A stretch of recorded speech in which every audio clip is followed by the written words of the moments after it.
everybody. Welcome to Monday Morning Must Knows. My name is Merlin Routhfeld. I would recap what happened last week, but you know what? I have so much to talk about and not enough time. Let's get rolling. Let's start things off with our earnings calendar because it is a doozy this week. Some big names. Of course, last week we had big names too, but this one is like, holy cow, it's big.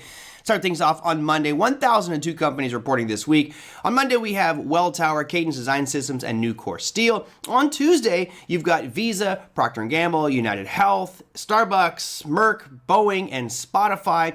And then the fun begins. Microsoft, you've got Meta, you've got Qualcomm, ARM, Lam Research, and Altria. So big names there, especially in the tech sector. But wait, there's more. We've got two more members of the Magnificent Seven. That's going to be Apple Computers. Well, it's just Apple, Amazon, MasterCard, AbbVie, Unilever, Comcast, and Anheuser-Busch or Budweiser. And rounding out the week, we do have a big name with Berkshire Hathaway, ExxonMobil, Chevron, and Colgate-Palmolive for your earnings week. So now let's shift focus to other data, specifically jobs in the United States. As we know, this is a big deal for Jerome Powell, and there's a lot of talk about what's going on in the jobs market. Are we seeing job increases, decreases, layoffs? What's going on? So let's start things off.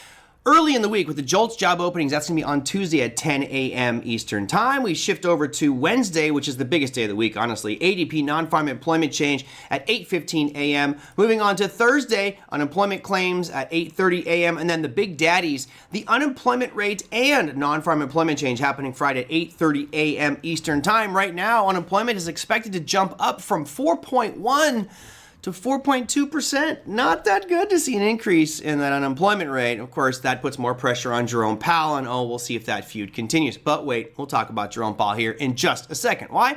Because I'm about to dive into bigger stuff. I'm diving into central banks and rate statements.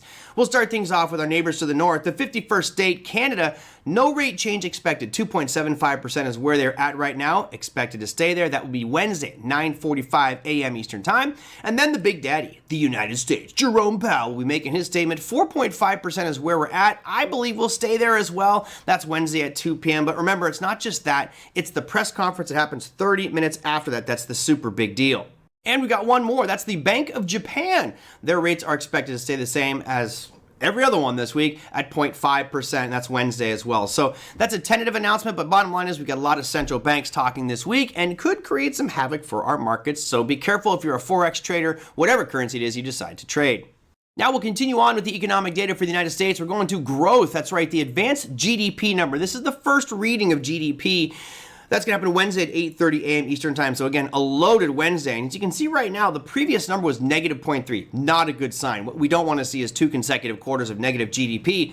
The good news is our expectations right now for the market are that we're going to come out at, show me on the screen, folks. 2.5% is the expectation, which if you notice, kind of jumps us back up to the norm that we've had for pretty much all of 2024 and early 2025. So maybe just a one-off blip there at negative 0.3, but that's your big economic data there with the advanced GDP. And then the biggest piece of the week, other than Jerome Powell speaking on Wednesday, will be the Core PCE price index numbers happening Thursday at 8:30 a.m. Eastern Time. Why is this important? Because it's inflation, and there's so much talk about the tariff wars and the issues with tariffs and how it's going to cause inflation. Really, everyone's kind of freaking out about it, to be honest. Like, is it coming back?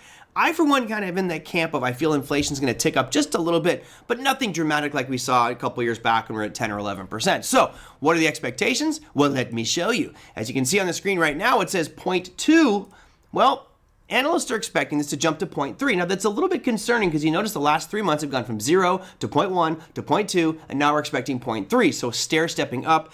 I don't know how bad that's going to be if it does come to fruition, but bottom line is it shows that inflation is increasing, which means that Jerome Powell may have a little bit more pressure to not lower rates. Remember, Trump wants him to lower rates, and he's like, I'm holding, and being data dependent. This data right here, that guy right there, could be the piece that says, nope, we're not going to lower rates this year. Now, of course, we will probably get that Wednesday with no rate cut.